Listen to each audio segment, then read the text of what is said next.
Salamun alaikum. Let me give you 8 major problems of following Hadith. 8 major issues of following Hadith. Hadiths are just like Hindu Puranas and Vedas. There are 18 Puranas and 18 sub-Puranas, and they all got many versions. And then there are epics such as Ramayana and Mahabharata, and even Ramayana got many versions. All can't be right. But they are for polytheistic religion. They are polytheistic. And you claim to follow a monotheistic religion, Tawheed. Anyways, let me give you problem 1. Contradiction with the Quran.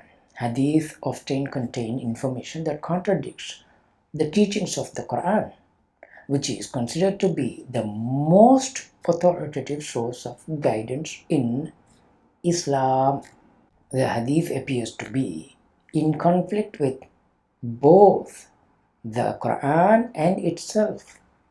Allah says, أَفَلَا يَتَدَبَّرُونَ الْقُرْآنَ. Then do they not consider the Quran? Then do they not ponder upon the Quran? Do they not research the Quran? If you are going to be researching, why would you need so many books to explain one book?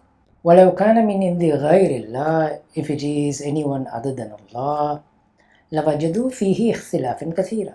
Then they would have found many contradictions. So much contradictions. Problem number 2.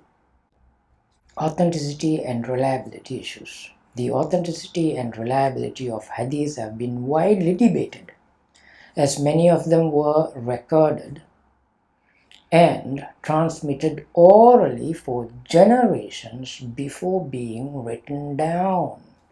There is also a lack of consensus among scholars about which hadiths are authentic and which are not, which is sahih and which is dhaif. US scholars cannot make up their mind. If the person who was writing it down didn't even know if the hadith is a sahih or dhaif, then how can you even accept them? It is important to be knowledgeable in hadith, right? So your imam didn't know. Those who collected those hadiths, they didn't even know if they were sahih or dhaif. Amazing. Problem number 3. Uncritical acceptance. Many people blindly accept and follow hadith without critically examining their authenticity and reliability, which can lead to the spread of false information and practices. Allah says, وَلَا تَقْفُ مَا لَيْسَ لَكَ بِهِ عِلْمٍ. And do not follow that which you have no knowledge. Inna sam'a, indeed the hearing, wal bashara, and the seeing and the sight, wal fuad, and the heart, kullu ulaika kana anhu mas'ula. About all those will be questioned. Problem number 4. The preference of hadith over the Quran. Most people place greater emphasis on hadith than on the Quran, which goes against the Quranic principle that the Quran is the only authoritative source of guidance in Islam. ذَلِكَ الْكِتَابُ لَا رَيْبَ فِيهِ هُدًى لِلْمُتَّقِينَ. It is accurate to state that the majority of what you believe and follow is not even supported by the Quran, with only less than 20% being derived from the Quran. Can you accept those? No. 5. Discrepancies between different versions. There are often discrepancies between different versions of the same hadith, which can lead to confusion and misunderstandings. On one hadith will say drink camel urine, and the other will say drink camel milk. Sahih Bukhari, both of them are sahih. Urine or milk, I don't know. One will say Jawrabain and the other one will say Kufain.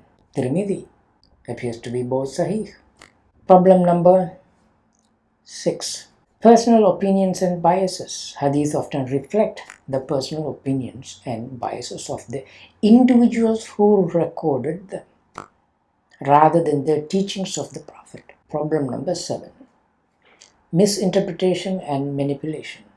Hadith have been subject to misinterpretation and manipulation over time, leading to spread of false or misleading information. On those days, they didn't have computer to check it up. They didn't even have proper ink or paper. They had issues. Problem number 8.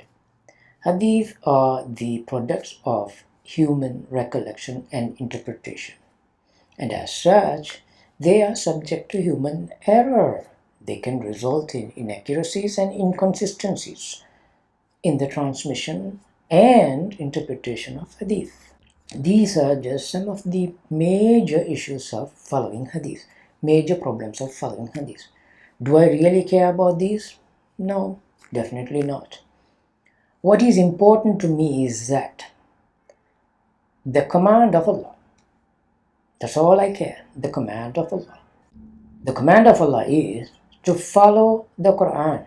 It is a revelation from Allah and clear guidance for the whole of mankind. And it is fully detailed, comprehensive. Allah says, وَاتَّبِعُوا مَا يُوحَى إِلَيْكَ مِنْ رَبِّكَ, and follow what is revealed to you from your Lord. Not from your scholars, from your Lord.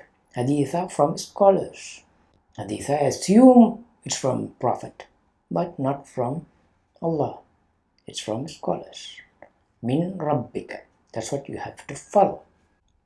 Inna Allah kana bima ta'amaluna khabira.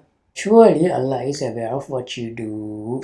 Wa tawakkal ala Allah. And rely upon Allah.